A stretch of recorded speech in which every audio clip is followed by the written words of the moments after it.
Okay, we'll start. Om Shuklam Varadaram Vishnum Shashivaranam Chaturbhujam Prasanavadanam Dhyayet Sarvavignopashantaye Saraswati Namastubhyam Varade Kamarupini Vidyarambam Karishyami Siddhir Bhavatu Me Sada Gurur Brahma Gurur Vishnu Gurur Devo Maheshwaraha Guru Sakshat Parabrahma Tasmai Shri Gurave Namaha. So in the last session we had seen till verse 7, that is Mangalam Param. Next we have to start with the next verse number 8 and the 65th Nama of the Vishnu Sahasranama. Ishanaha. Ishana Pranadav Prano Jeshta Shreshta Prajapatihi Hiranyagarbho Bhugarbho Madhavo Madhusudanaha. Ishanaha. Ishanaha is the first name. So let us look at the story behind Ishanaha. Before that, the definition.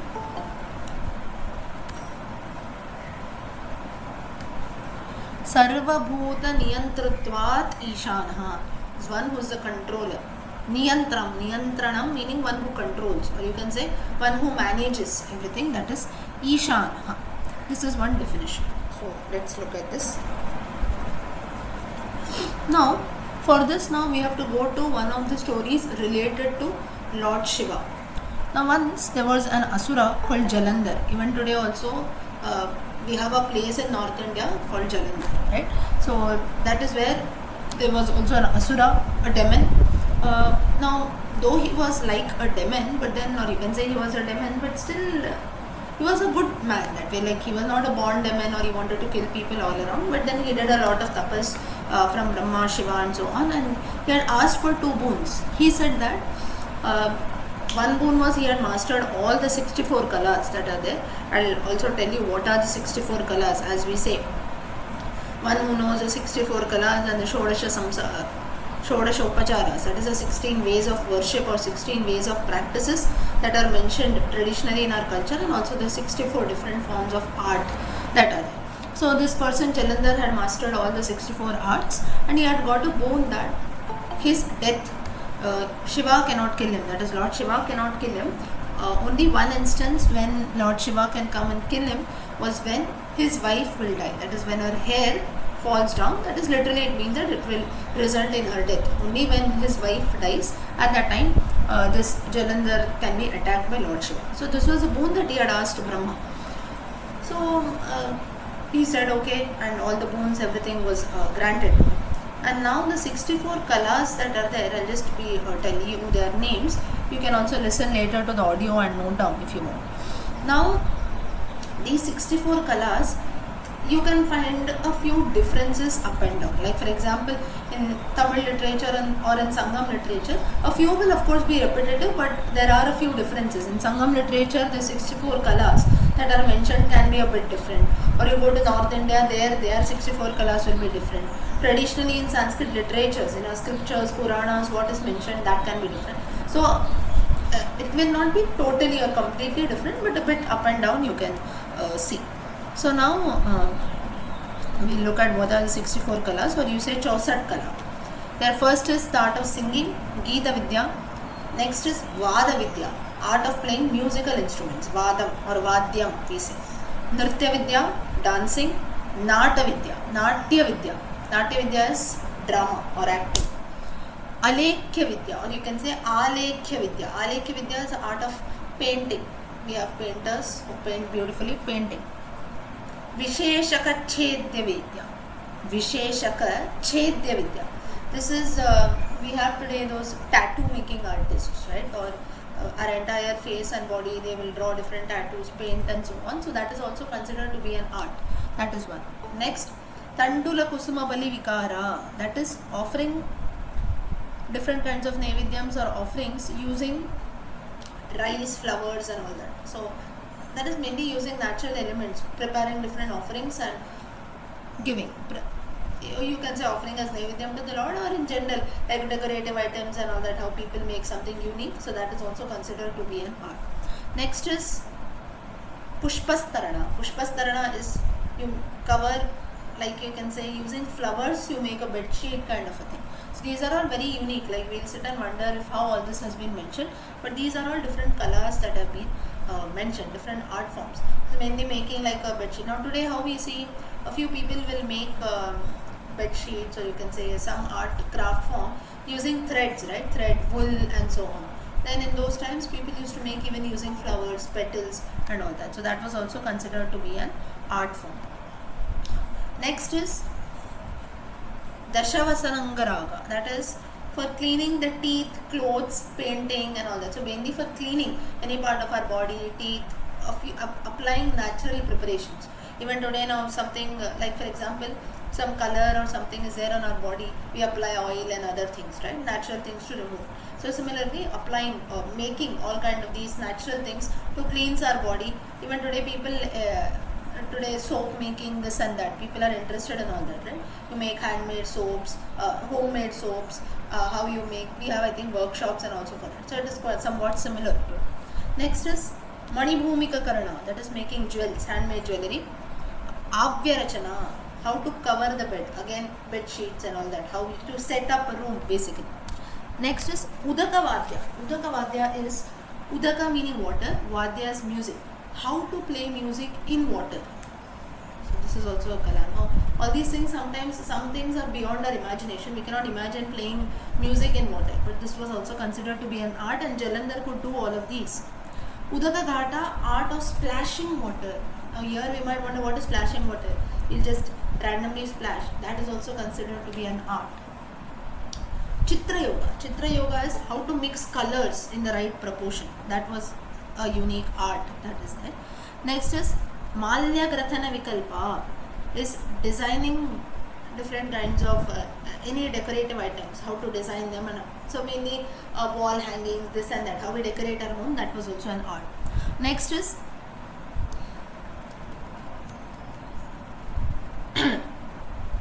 aromatics, different kind of scents and perfumes. Again today also we have perfumery and all that people learn, right? That is the same thing, that was also considered to be an art. Then you have the art of juggling, Juggling,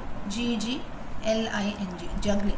I hope everyone knows the meaning of juggling, mainly like how we throw up the balls and catch, balancing, that is juggling. Next, cooking, that was called Chitra Sakapupa Bhakshya Vikara Kriya. Bhakshya is meaning to eat something. Shakapupa, pupa mainly any preparation that is made, that is called pupa. Next is needlework, weaving and all that, thread work. Then playing the small drum. Then Prahelika was also an art, that is art of making and also solving riddles. You have a few people, they'll continuously, especially for children and all, they'll ask riddles, right? So some people have that art, so that is one thing. Then language, reciting books, studying, then preparing weapons, arrows, shields and all that. Carpentry, Vastu Vidya, art of engineering. Raupya Ratna Pariksha, art of testing. Raupya is silver, art of testing silver. Now you see, you go to a goldsmith or so, whenever you buy jewels, gold or silver, they'll have a stone kind of a thing wherein they rub your jewelry to see whether it is, how pure it is and so on. So this was also considered to be an art. Dhatu Vidya, metallurgy. Then medicine, Vriksha Ayurvedam, knowing about medicines, trees and so on. Then Keshamarjana Kaushalya, Keshamarjanam meaning even the art of combing one's hair, that is also considered to be an art. Then mechanics, Yantramantrika, especially men and boys, they have a fascination, right, towards mechanics. Small children, we get that mechanic set and all that, so that was also mechanics. Then even Balaka Kridanaka. Now I am not telling you all the 64, I will just tell you a few that are interesting. Bala Kridanaka is playing with children's toys, that is also considered to be an art. Then Manasi Kavya Kriya, that is art of composing a verse, a shloka in Sanskrit. Chalitaka Yoga. Chalitaka Yoga is building shrines or building temples, that is also there. Then Chandaknyana, usage of meters, that is Chanda Shastram. Then Dyuta Vishesha, art of gambling. Shakuni, from the Duryodhana fame, from the Mahabharata fame, he had this Dyuta Vidya, he had mastered this Dyuta Vishesha. How to now, all of us, so here everyone can say I play dice or I play with cards, but then how you play or how always the Pandavas lost. Of course, there could have been some point of cheating, but then art of gambling, that is Dyuta Vishesha. Like this, there are different vidyas. These are the 64 kalas that are there, and of course there are many more also. Now that is not the main topic, but then I have told you a few. Now you might have seen that a few of this you might find it very boring. What now, gambling or maybe combing one's hair? Is this even an art? But then through this, the learning that we get is, or why even this concept of 64 kalas has been introduced is the point of looking at everything with beauty. You do even a normal thing, maybe you're just combing your hair. We will have this mindset that, oh, I'm just combing my hair. But then 4 people should look at me and say, look, the way she combs her hair, that is also beautiful. So mainly even in our everyday activities, looking at it with beauty or appreciating, that is what this the concept of 64 kalas tries to introduce, is that in each and everything that we do, there is some or the other beauty that is there, and to look at everything with a sense of beauty. Not that is why we believe in dignity, right? Whether a person is cleaning the road or whether you are working in a big office, we say dignity of labor. So it is the same thing that are there even in our daily activities. Only if I maybe now I have a laptop or a phone in front of me and I am talking to 4 people, that means this girl is great, right? But the same thing if I do something else, I read from a book or I write down something, that is, oh, she is doing something for herself. So this is where we do comparison. So through this concept of 64 kalas, of course different arts have been mentioned, logically that is there, but the learning, or even at least I could make out from this, is that the beauty of looking at each and everything with a sense of appreciation. Okay, you do anything, but then that's how, when especially in the case of children, we tell them, right? Even if the child keeps his books, maybe he has a set of books, he arranges his bookshelf properly, we immediately go and we appreciate the child. We tell that, wow, you've kept it so nicely, and it brings a smile on the child's face. He feels very happy.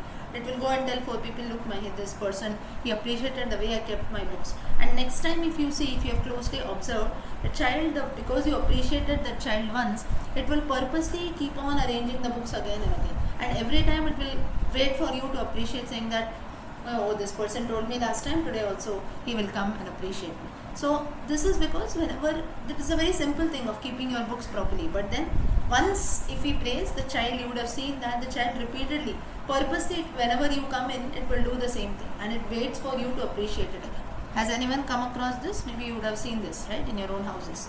Right? So this is the 64 kalas that have been there. And Jalandhar, coming back to the story now, Jalandhar, this person, he had mastered all these kalas, and of course there are many more that are there. So he was a person who had mastered not only all the normal scriptures, Vedas and all that, which is popularly known, that is one part, but even these 64 kalas also he had mastered. So he was a very staunch, you can say, appreciator or knower of everything. And he was married to a girl called Tulasi. Now Narada, we know, he goes and he wants to create fights between people, and he comes and he tells Jalandhar that okay, you're married Tulasi, all that is fine, but then you should always aim for goddess Parvati. Look at Lord Shiva, he has got the goddess herself, the daughter of the mountain Himavan, Himalayas, and you have married a normal girl Tulasi, so you should always aim for her. You go and try to make her your wife. So Jalandhar did not have that attitude at all, but then because Narada came and told him, he started aiming, and he also then felt that no, I should also have a wife like goddess Parvati. So what he does is that he assumes the form of Lord Shiva. This is among the 64 kalas, to assume the form of someone or something else. So he assumes the form of Lord Shiva. When Lord Shiva was away, he tries to go and coax Parvati, tell her that you become my wife and so on. Now Lord Vishnu was seeing this from Vaikuntha, and what he does is that he also comes there, and he at that time, like you can say tit for tat, he goes and he tries to meet Jalandhar's wife Tulasi. And just as Jalandhar had gone to approach Parvati, similarly Lord Vishnu in the form of Jalandhar, he goes and tries to meet Tulasi, his wife Tulasi. So Tulasi first was very happy. She thought that it was her husband Jalandhar only. Then later Vishnu, he goes there and he shows her his Vishwarupa Darshana, that is Shankha, Chakra, Kamalam and all the other faces starting from Hanuman and so on. So everything he shows, and she was shocked that instead of Jalandhar, my husband, some other man has come. And in her wailing, what happens is that she falls on the ground. That is, ultimately she faints and she dies. So, and if you remember the first, the boon that had been given is, whenever your wife Tulasi will die, at that time Lord Shiva can come and attack you. So when she dies, her hair, everything comes out, and that's where, as per the boon that was given, or the curse that was given, Tulasi dies, and then Shiva with his entire army comes, he goes and he kills Jalandhar, and from that day onwards, that's how Tulsi leaves. Tulsi is the same Tulsi that we offer to Lord Vishnu. That Tulasi Patram, the hair of this Tulsi, Jalandhar's wife that had fallen on the ground, from there is how the Tulsi plant starts growing, and that's how we offer Tulsi leaves to the Lord. And Tulsi is the only leaf, or you can say the only plant. Now whenever we offer flowers, if today the flowers are fresh, we offer. We don't offer dry flowers, right? For puja purposes, we don't use dry flowers. But Tulsi, even though it is dry, also it can be offered to the Lord Vishnu. He blesses, or he gives a boon to Tulsi Devi, Tulsi, that is Jalandhar's wife in this context, and tells her that to the entire world too, that you can offer Tulsi, whether it is fresh or even dry, Tulsi Patram can be offered. Now this is one story that is there. Of course, for Tulsi goddess, how Tulsi leaves are offered to the Lord, there are 2 or 3 legends for this. This is one popular legend that goes about. So this is not the only story how Tulsi is offered to Lord Vishnu. There are different instances. So this is one of them. And finally, Jalandhar, he comes and he kills, Jalandhar was killed by Shiva and his entire army. And from this day onwards, Ishanaha meaning one who commands, or one who leads. He takes the leads, or you can one who orders. So Vishnu ordered to the world, or Vishnu told to the world, that Tulsi, this wife of Jalandhar, will be used for my worship, and Jalandhar also is killed by Lord Shiva. So Ishanaha literally means one who commands over others, or one who can act as a leader. So Ishanaya Namaha, this is a nama that is chanted, the 65th nama, Ishanaya Namaha. Phalashruti is again command to speak properly, or whatever you want to say, leadership qualities, all that. So that is Ishanaya Namaha. This is the nama, 65th nama, and the story behind this. So mainly, if you see, the story is quite small. Jalandhar's story only, just a context of Jalandhar has been brought in, how Tulsi Patram is used for worship to Lord Vishnu and so on. But a little I wanted to introduce also about what are 64 kalas that have been mentioned. So mainly, story is quite small, but then the concept of 64 kalas as well as Tulsi Patram, that too has been mentioned. Okay, did everyone understand this nama? Ishanaya Namaha? Yes? Yes. Okay. Next. May I go back? Sorry. Yes, tell. This earlier name, Trikakupdamo, is not well digested. So, will you please shortly explain again? What you are saying? Trikakupdamo. Earlier name. Trikakupdama is a place Vaikunta. Trikakupdama, that is 3 times the earth, that is Vaikunta. So the one who lives there on Trikakupdama, that is Lord Vishnu. Okay. Yeah. Thank you. Yeah. Ishanaha. Next is Ishana Pranadaha. Pranadaha is very easy. If you see now, Pranam, that itself means life. Pranadaha. Pranan dadati cheshtayati iti pranadaha, says Shankaracharya. The one who gives or who initiates movement, that is prana. Taittiriya Upanishad, you have the reference. Kohye vanyat kaf pranaya pranyat. Pranan kalatmanadyati khandayati iti pranadaha. Pranan dati lunatima. That means death. Pranaha, when do we say pranam? It is only when life is there in someone, when someone is breathing. That is prana. That soul goes away, there is no pranam left. One who purifies, prana dapayati shodhayati va, that is prana. So these are different definitions of pranadaha. In short, pranam literally means life. You can say one who gives life, that is prana. Okay, so for this again there is a story. Now this story that is there in one of the previous namas also, we have already seen the story of Garuda. But here the reference is a bit different, so let's have a look at that. Now Adishesha on whom the Lord sleeps, he had a son called Maninaga. He was also a snake, he was also a Naga, Maninaga, his name was Maninaga.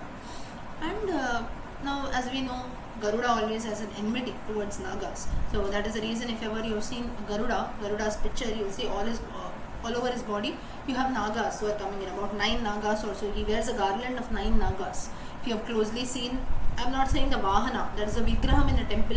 If you would ever seen a picture, you can also Google and see a picture of Garuda. In that, if you observe closely, you can see a picture wherein 9 Nagas. Lord Garuda, the Vahana of Vishnu, wears a garland of 9 snakes around his neck. And once it so happened that this Maninaga, he goes to Lord Shiva and he prays, saying that I want a boon that this Garuda should not attack me or should never ever kill me. Let all the world's snakes and serpents be killed by Garuda, but I should not be killed by Garuda. So then Shiva granted this boon. And like this now, Maninaga, after he got this boon, he was very confident and very courageously, bravely, he kept moving about here and there. He also reached Vaikunta. So in that what happened is that he reached Vaikunta also, and at that time Garuda was waiting for him. But then as per the boon that was given to him, Garuda could not attack Maninaga. So he could not kill him completely, but then Maninaga now was very proud that he had got a boon and so on. So what he did was that he was walking with his face kept a bit up. And Garuda did not like this. It was as if like an insult to Garuda, saying that even though he is my enemy. Now vultures and snakes, if you see, they are born enemies, right? Like just for a cat and a mice. If a cat sees a mice in front of it, obviously it's going to go and kill, right? But then if the mouse goes very bravely in front of the cat cannot kill it at that moment. It's like an insult to the cat, right? So similarly, so those who are born, or you can say natural enemies, like that a vulture, that is Garuda and snakes are also natural enemies. So now even in spite of seeing his enemy in front of him, he could not go and kill. And on top of that, Maninaga was also being very proud of his boon that he had got from Lord Shiva. So at this time, Garuda, what he says is, though even though I cannot kill you, I can surely capture you and keep you under my control. So what he does is, okay, he holds Maninaga and he controls him. Like he catches him and keeps him along with him. So now Maninaga, he was under the control of Garuda. So Garuda did not kill him, but he had just caught him and kept him under his control. So now Lord Shiva, now this Maninaga used to live in Kailasa. So now Lord Shiva was wondering that a few days have passed, this Maninaga has not returned back. He said, I'll just go around and come. So now he comes back and he comes to Vaikunta. He in search of Maninaga, and then at that time asks Vishnu that where is Maninaga? I think he was roaming about here and there. Did he come here? So then Vishnu says that yes, it is. So like this, Shiva just casually talks about, and Vishnu tells yes, he is here and so. So at the time Shiva says that as per my curse, you should not be under your control. So they were just talking casually. So Vishnu also, and saying so, Shiva returns back to Kailasa. Vishnu at that time tells Garuda that you have to leave this Maninaga because he is a great devotee of Lord Shiva. He has also got a boon out of his own tapasya. So you have all the other snakes, you have an enmity with them. So that doesn't mean that you keep even this Maninaga under your control. Now Garuda gets very angry on this.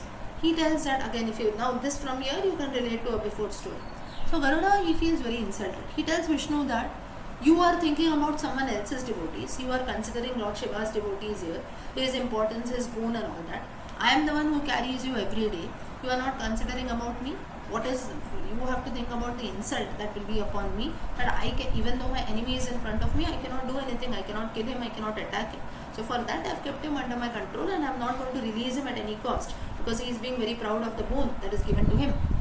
Vishnu says, don't do like that. He has got a boon out of his own tapasya. There's nothing wrong he has done. You have to leave.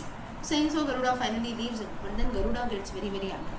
He goes, he confronts Lord Vishnu. He tells, I am the one who's carrying you on your back, and you feel that you can do everything and so on. So in that anger, it's not that he genuinely spoke, but in his anger, a few words came out that were insulting to Lord Vishnu. So then Lord Vishnu at that time, he tries to teach him a lesson, and that's where Garuda loses all his powers. He becomes very pale like a normal crow or so. And at that time later, Garuda realizes that, oh, I made a big mistake. I was being very proud again. I felt that Maninaga was proud. Even I am also doing the same thing today.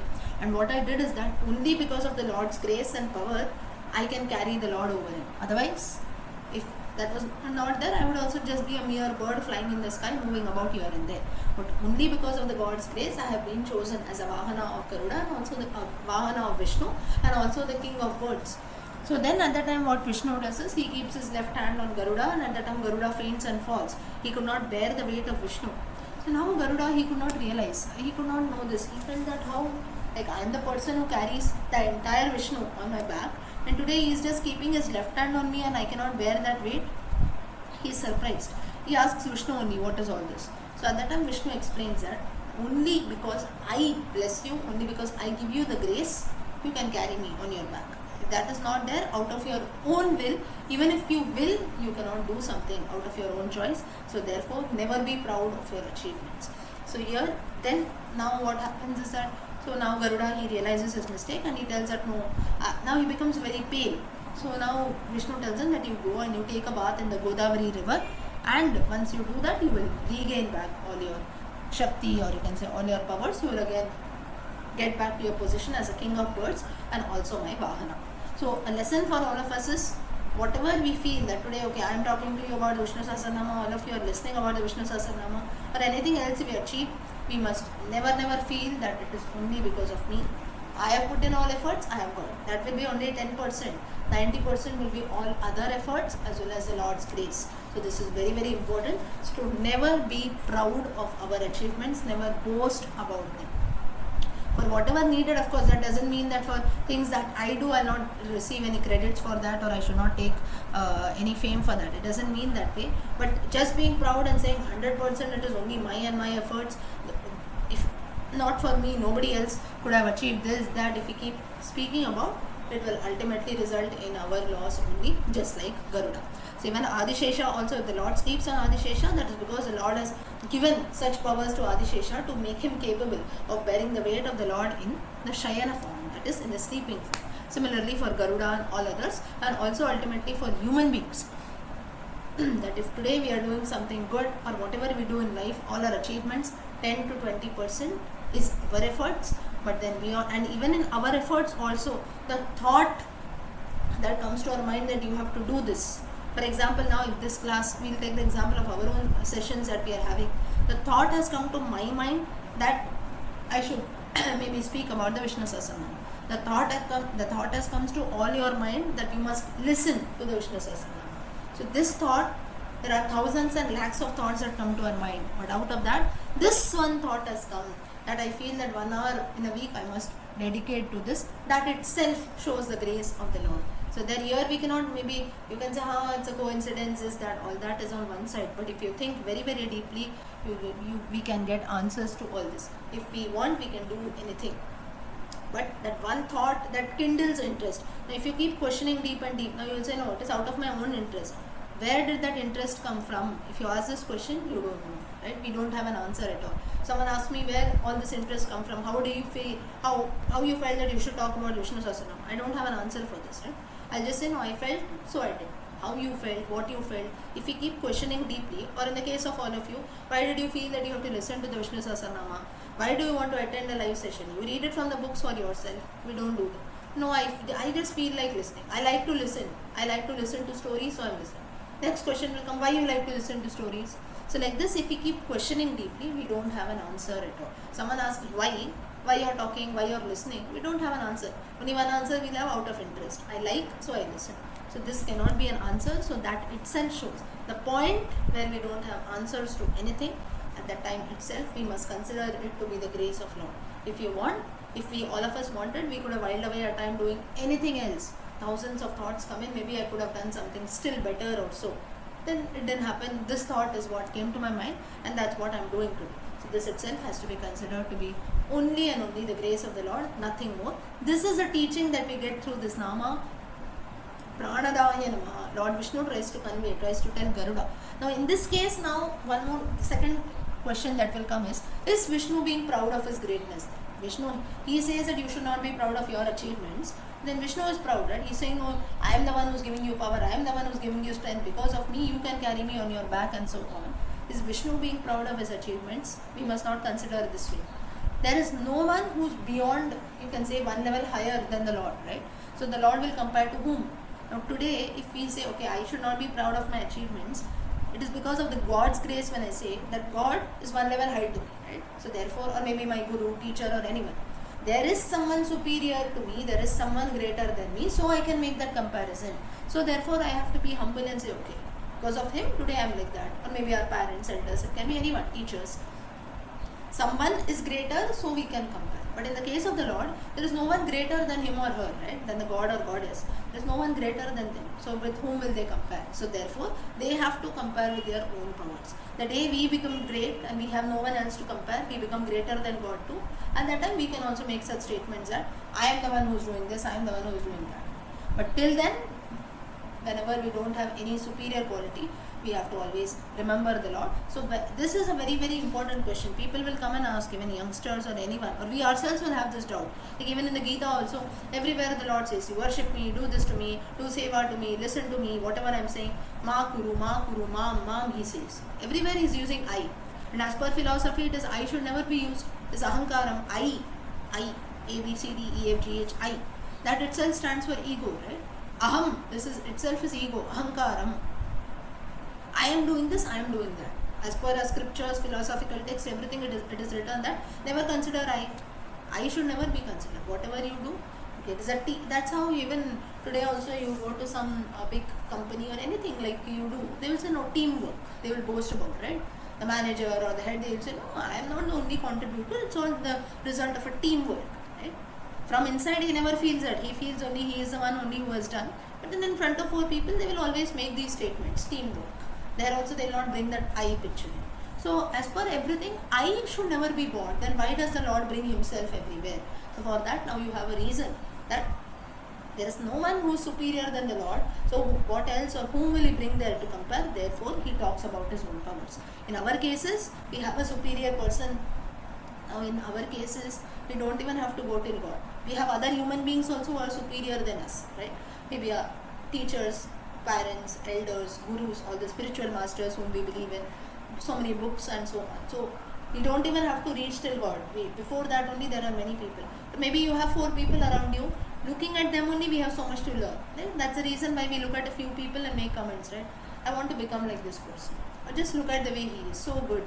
So that whenever we praise someone, that itself shows that I am one level below that person, and whatever qualities he has, I should imbibe or I should learn from him. Look at him. He is doing something good. I should also do that. So whenever we appreciate someone, that itself shows that okay, that person is superior, a bit superior to me. He has a few more good things in him than me. So therefore, this comparison that is made, many people will have this question that why in the Gita or everywhere, even in the Vishnu Sahasranama also, all the stories, why does the Lord always show himself as great? And why he tells even Garuda that you come and worship, I have only given you the powers. When the Lord himself says that you should not say I am doing all this because of my own achievements, my own efforts, then how come the Lord is saying this? This is a very valid question that should come to all our minds. Tomorrow few people, if they come and ask you also, you have the answer now. You should never drive them away saying that this is how it is, go away. If you do this, person will never come and ask you anything and they will lose belief. This should never be done. You have an answer for this. If there is no one or nothing superior than us, we cannot do any comparison. We have to relate it to our own efforts and powers. So Pranadaya Namaha, this is a Palashruti of this Nama. If we chant this Nama, Pranadaya Namaha, we'll also have a lot of, you can say, physical strength, mental strength to do everything. So whatever efforts that we put in or interest that gets developed, all our energies will be channelized in the right direction. That is Pranadaya Namaha. Okay, did everyone understand this Nama? Yes? Yes. Okay. Continue. Ishana Pranada Prano. Next is Pranaha. So Pranadaha literally means the giver of life. Pranaha generally means life. Prana. Now here Pranam, this we'll look at the definition first. Pranititi Pranaha Kshetrajnaha Paramatma. The one that exists or breathes, the Jivatma, Paramatma that we see. We are all Jivatmas. We have a Jiva inside us. We have a soul. Only till a person is breathing, only till a person has Jiva or a soul inside him, till then the person is alive. Person, or you can consider any living creature, right? So we are all Jivatmas. We live only till our Jiva is there. Paramatma is the one who is Parama, always, eternal. Pranasya Prana iti Shrutehe Mukhya Prano va. Meaning, Pranaha, the Prana of Pranas. That is the main Prana. Prana of Pranas is the Lord himself. We are all Pranis. That means we have some Prana inside us. Prana of Pranas, that is one who rules over all these Pranas. These different living beings on this earth, that is the Lord himself. So another name for the Lord is Pranaha, life. For this now, we have a story that relates to Lord Ganesha. Very interesting. Now, this story comes in the Brahma Vaivarta Purana. Brahma Vaivarta Purana. In that, this is a story again of Shani Bhagwan. Now, Shani Bhagwan was one day he was doing tapasya, he was doing meditation. Now, the right way of sitting in dhyanam or the right way of doing meditation is, if you have ever seen a picture of a saint or a god doing meditation, you will see their eyes will be half closed, half open. That is the right way of doing meditation, not closing the eyes completely. Now, why do we close our eyes completely? Maybe you attend a yoga class or something like that, meditation classes. They will always tell you to close your eyes completely, right? That is because we don't need, if we look at things all around, it will be distracting. So that is the reason we are told that you must close your eyes fully. But then the right way of dhyanam is you keep your eyes half closed, half open. That is the correct way of testing. Even though your eyes are half open, you should not be distracted. Let anything happen in the world, that should not distract you. So that was how Shani Bhagavan was doing meditation, the highest form of meditation. And he did not realize, he did not know anything what was happening all around. And at that time his wife's name was Manda. She comes in front of him and she calls out once or thrice. He could not respond. He did not even know what was happening all around. He did not respond. And she tries to come and stand in front of him because his eyes were half open. So she felt that he was looking at her. And that too didn't happen. He did not respond. So finally she gets very angry. And she curses her husband, saying that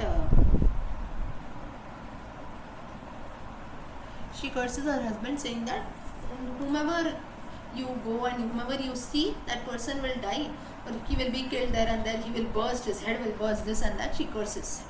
Now Shani Bhagwan felt very sorry. He says that, oh, this curse I've got now, what should I do? And then he was very sad. So he used to never go out because he always had this fear in his mind that if I go out, someone will see me or so, then it will result in their danger, right? If someone looks at me, they'll be burnt. That is what the curse that I've got from my wife. So he used to never venture out. He used to always be in his house. So at this time, what happens is that Parvati and Shiva, they had a son that was born to them. So Parvati, she invites Shani Bhagwan and says that you come, my son has been born, you come and see, new child has been born. So then Shani says, no, this is the curse that I've got, I don't want to cause any danger, so please you leave me. Parvati says, no, nothing will happen, come. She forces him. Finally Shani Bhagwan, he goes there, and immediately, as soon as he saw this child, the child's head burst into 1,000 pieces, the head was gone. This is a story of Ganesha that has been told in the Brahma Vaivarta Purana. The common story that we know is he had a confront with Lord Shiva cuts his head with a Trishula. This is a common story, but the Brahma Vaivarta Purana has this story of Shani Bhagwan. After Lord Ganesha sees Shani Bhagwan, his head bursts open. So now Parvati, she starts lamenting, says, how dare you did this and that. Shani said, I'm really sorry, I told you before itself, you only forced me to come and so on. But Parvati now, she was not ready to listen to all that. So what happens is that at this time, Parvati, she prays to her brother, Lord Narayana, Lord Vishnu there, and that's when Lord Vishnu, he comes and he brings an elephant's head and he fits it on the face of the boy who was killed, on the body of the boy who was killed, and that's how the boy got a new lease of life, pranaha, that was given. So the one who provides life even to gods, that is pranaha, that is Lord Narayana himself. So this is a very short story that is there, but then its significance is that pranaha, so pranaya namaha, if we chant this nama, long life. The Phalashruti is we'll also be blessed with a long, happy and prosperous life. So a small story, but then, and that too a very common story. But in this, what is one is we know the meaning of the nama. Second thing that we can make out is the difference in stories or the difference in legends that we see in different Puranas that come in. So Brahma Vaivarta Purana has this story of Ganesha. Okay. Did everyone understand this nama? Yes? Yes. Okay. Continue. Next. Ishana Pranada Prano Jeshta Shreshta Prajapati. Ishanaha Pranadaha Pranaha. Next is Jeshtaha. Now, by hearing the name itself Jeshtaha, to some extent you can make out that something superior, or you can say elder. That is Jeshtaha.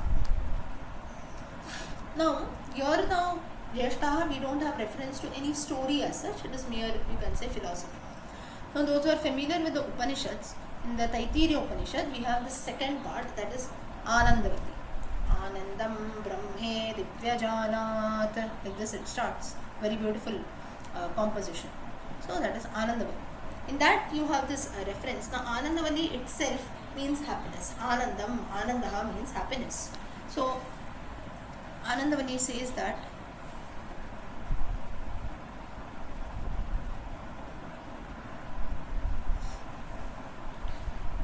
Anandavali, what it gives reference to is that it says happiness of God, that is described here. Now what is the happiness of God that we can see is, now for this it first compares to a happiness of a human being. Now who is a man or who is a happy man? If someone asks us, how are you happy? We'll say, yes, I'm happy, I'm very happy. So then say next minute some problem comes in, we'll immediately become sad, right? Now someone says that, okay, I'm very happy, nicely I'm sitting and I'm listening to Vishnu Sahasranama. Maybe something comes and pricks in your leg, maybe an insect comes or bites or something like that. What we do is immediately we'll shout, right? Immediately our facial expressions change. We feel pain, we experience pain. Maybe it is just for a few minutes or a few seconds, but our expressions will change. Maybe for those 2 minutes what I'm speaking, you will lose your concentration, you look at your leg, okay, what happened? And then maybe in that pain we don't know what we do, right? It's paining, you go and wash your feet, apply something and so on. Just giving you an example. So this is where our happiness is so, you can say, so fickle, keeps on moving here and there. 1 minute I'm happy, next minute I'll be sad, right? So this is how things play. Or maybe everything is going good but suddenly things change it. Maybe you hear some bad news, anything like that. So our happiness is very, very limited. Today I say that I'm happy, next minute it cannot be guaranteed whether that happiness will always stay, right? So what is the definition of a happy man is that, as per the scriptures it is mentioned that one who is very well educated, one who has a very good family, one who has no problems at all, or whatever problems comes in, he solves all of that being positive without being affected at all. Now this is very, very difficult. Some problem comes in, some dukkha comes in, obviously we are going to feel sad, right? There is no one here who can say that, no, any problem comes in, I face it. All of us do face, but then I'll never maybe have a sad feeling in my mouth or in my face, I'll never cry and so on. I mean, nobody can say this. But then a person who faces all this with a smiling face, that is a happy man, or this is the definition of a happy man. But what is the happiness of the God? For this it is mentioned in Anandavali of the comparison that, now we have measurements, right? For example, 1 kilometer is equal to 1000 meters, 1 liter is equal to 1000 milliliters and so on. So like this we have all these measurement units. So what is the unit of happiness? Now this man that is there, this is 1 unit of a happy man. Into 100, if you multiply, that is 100 happy men is equal to 1 Manushya Gandharva who is happy. Manushya Gandharva is like a demigod, but then Manushya, he has still some features of a normal human being in him, but still it is like 50-50. This unit into 100 is a Deva Gandharva, a proper Gandharva who lives in heaven. Into 100 is the happiness of the Pitrus. This into 100 is the happiness of the Devas, all the demigods. This into 100 is the happiness of King of Gods, Indra. This into 100 is the happiness of Brihaspati, the Guru of the Gods. This into 100, happiness of Brahma. And this into 100 is the happiness of Vishnu. 10 power raised to 16, that is a count that is given. But now all these numbers we can consider, but then the happiness of the Lord can never be measured at all. But to some extent, like if you want to know, now if someone asks us something also, if you give them practical answers in the case of numbers, what time? Tomorrow what time you will come? If I ask you, I'll come in the evening. What time I asked you? Tell me time. Some people talk like this, right? Very roughly. Then tomorrow what time you will come? I'll come in evening. Around evening, if we say what time you tell, then you have to say 5 o'clock, 6 o'clock. You give them some number, they'll be very happy. Evening means then what evening? Evening starts from 4 till night 7. When evening you will come? So some people are like this. They always believe in time or numbers, right? So therefore 10 to the power of 16 is considered the happiness of Lord Vishnu. So one human happiness, that is into 100, 100, 100, if you keep measuring, that is said to be the power or the happiness level of Lord Vishnu, or that's how you can say he's so happy. Or now when I say happy, it is like satisfied, or he is that much contented in life. So that is why he is Jyeshtaha. Jyeshtaha meaning the leader or very, very superior to everyone. Today for human beings we are at the lowest level. That is because today 1 minute I am very, very happy. Next minute I don't know what I am going to do. Someone comes and tells me something, maybe I'll merge into the gloom. of sadness, right? So this is because, so at that time when something evil happens or some sad situation comes in, we forget all our happiness. We forget that, oh, yesterday I was happy, or just 2 minutes back I was so happy. We'll not even remember for what I'm happy, but the sadness we never forget. No, this dukkha, that dukkha. That is the reason even till date, if we talk to people, if someone, all of us also, including you and me, someone asks us what is going about in life and so on, very easily we can talk about our problems, but it's very difficult to share good things or happiness. That is because we forget about telling it to someone also. Generally, you remember what are the good things or bad things that have happened to you. All the bad things we can remember immediately, right? Good things also we will remember. We have to maybe think deeply. What good? Hardly anything has happened to me good in life. So many people you would have heard, good. Hardly anything happens good to me. Whatever happens is all problems, right? So this is how we generally say. So this is human mentality. Nothing or no one to be blamed for this. But that is how we human beings look at things. That's why we are on the lowest level, and on the topmost level is Lord Vishnu, who is always happy. So this is Jyeshtaha, meaning one who is superior in everything that he does. So this is Jyeshtaya Namaha. This is the Palashruti. Jyeshtaya Namaha, this is a Nama, and the Palashruti is we'll also be always superior in life. In whatever we do, always we'll be at a superior level. Our happiness level will be also at its peak. That is, even though sorrows come in. Now, there is no one who can say that sorrows don't come in. Even for the gods also. That is the reason in the different avatars and the different incarnations that he took in, the Lord, if you say Rama, Krishna or anything, now in the case of Krishna, right from the time he was born, he was facing dukkha, right? But he never gave up on that. Right from the time he was born, Putana came in. Hardly a few days old, she came in. Right from the time someone was born, and his birth itself was in the jail. In heavy rains, he had to be carried about and gone by Vasudeva. So like this, there are so many instances. Life starts and ends with problems, but how we make use of it, how far we can be happy with all the good and positive things that we happen, that is the learning that we get from this Nama, Jyeshtaya Namaha. Our happiness and all the things that we do also, that will always be achievable. But we can measure that. I'm so happy today. We'll find no reason to pinpoint or find out the wrong things or the evil things, sorrowful things that have happened with us. Okay, did everyone understand this? Jyeshtaya Namaha. Yes? Yes, Lesha. Okay, continue. So you can see that, this we didn't see at all. So you can see that out of all these names of the Vishnu Sahasranama, one thing you would have clearly made out is that Jyeshtaya, through all the stories, and not only Jyeshtaya and Maha, all the stories that we have seen, it's not just the Nama, its meaning and some story behind it. There is a lot of life learning that we get through each of these Namas. The learning would be very simple, like for example, always be happy, always be positive. Practically, it is not possible to do this. Some or the other time there are going to be sorrows that come in, but then how to look at life, that is very, very important, and that is one thing which we also get to learn through the Vishnu Sahasranama. Now, Jyeshtaha, we have not seen the definition. Vriddha-tamaha Jyeshtaha, one who is superior or elderly, not only in age, but also in other factors that are there. Sarvakaranatvad Jyeshtaha, the cause of everything is also Jyeshtaha. The Lord is the cause of everything around. Continue. Next, Shreshtaha. Now, Jyeshtaha, Shreshtaha, to some extent you can see that both of them are similar. Jyeshtaha, Shreshtaha. Shreshtaha meaning great. Jyeshtaha is like an elder or superior. Shreshtaha is great. Now here you have the reference again in one of the Upanishads, in the Chandogya Upanishad. In chapter, if I remember rightly, I think it is in chapter 7 or so, you have something called the Bhuma Vidya. Now what is this Bhuma Vidya? Well, let's look at that. Now there are about a few things which are important in life, or in the, you can say as per their importance, they are set in or they have been told in the Chandogya Upanishad. Now what is that? First is, just now you have a book in front of you. You just read that is fine, you will get some knowledge. But then we need someone who transforms those sentences into explanation. That is the reason all of you are here, right? If you consider example of our own session.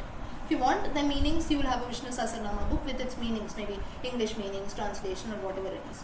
If you want, you can read that book at home. Firstly, none of us we read that. Secondly, even if we read also, maybe all of that we cannot understand. So that is the reason we need someone who explains. So second is explanation. So explanation is more superior than merely reading something. So that is sentences transform into speech. Speech is important. Secondly, only speech is not important. If now today I say that I am going to talk about Vishnu Sahasranama, all of you can come and listen. You will have this expectation that okay, she must talk about Vishnu Sahasranama, its meanings. If I come here and if I start talking about something else, or maybe we just have a chit chat, or maybe I say that no, let's not talk about all this, let's just, maybe I get deviated into some other topic or so, no one will come, right? That is because my mind is not focused there. So the concentration or the focus of the mind is equally important. So next, more important than the speech is mind. Mind and speech should always go hand in hand. Now, even if in my mind I make up that okay, I have to talk about Vishnu Sahasranama, still those thoughts should come to my mind. Thoughts related to Vishnu Sahasranama should come to my mind. If I am speaking something, maybe I write down and speak. Now, at least in the case of Vishnu Sahasranama, I cannot write down somewhere and I read from that. I have to speak randomly, right? So those thoughts should come properly in my mind.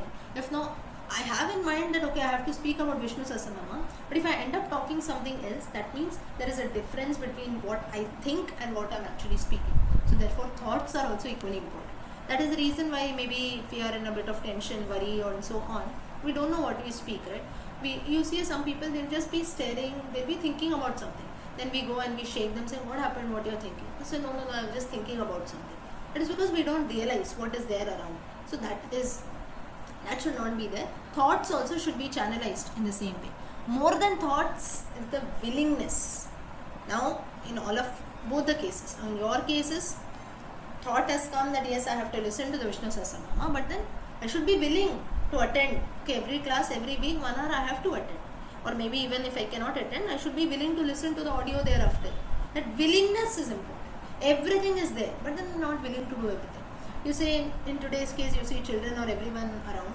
We are all human beings also. We have all the facilities that are there. For example, technology itself, right?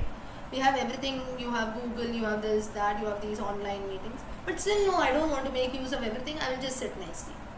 What is the use then? Or a very good living, we have very good facilities and so on. That's why you see parents, they'll tell their children, right, who don't study and all. You have all these facilities that are there. You have a separate room to study. You have a bookshelf for yourself. You have a table, chair, everything. Still, you don't want to study. That is, everything is there, but the will is not there. I'm just giving you everyday examples. So like this, it can be anything. Today, we have all the facilities that are there, but then we don't make use of anything. We are not willing to use anything. So willingness is very, very important. Out of willingness, next comes dhyanam. Dhyanam is good thoughts, meditate upon the good thoughts and the willingness. Next is vijnanam. Vijnanam literally means, now vijnanam is actually science, right? That is the discrimination power between good and bad. To know what is good, to know what is bad. Only if we have vijnanam, we can lead a very good life. Otherwise, if we don't know what is good and what is bad, we will end up doing everything and that is going to lead to further problems. So vijnanam is very, very important. Next is mental strength. Only if mentally we are strong, we can do all these things, right?